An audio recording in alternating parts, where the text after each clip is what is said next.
ఈసారి chicken fry చేసేటప్పుడు ఒకసారి ఇలా చేసి చూడండి. టేస్ట్ అయితే చాలా బావుంటుంది.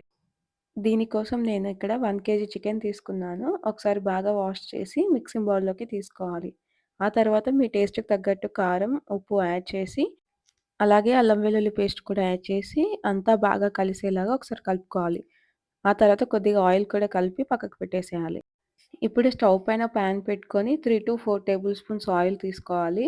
ఆయిల్ కొద్దిగా హీట్ అయిన తర్వాత కొద్దిగా మసాలాలు యాడ్ చేసి, కొద్దిగా పచ్చిమిర్చి, ఆనియన్స్ కూడా యాడ్ చేసుకోవాలి. ఆ తర్వాత కొద్దిగా పుదీనా, పసుపేసి కూడా ఫ్రై చేసుకోవాలి. అంతా ఫ్రై అయిన తర్వాత పక్కకు పెట్టుకున్న చికెన్‌ని కూడా ఇందులోకి యాడ్ చేసుకోవాలి. అంతా ఆయిల్‌లో బాగా కలిసేలా బాగా కలుపుకోవాలి.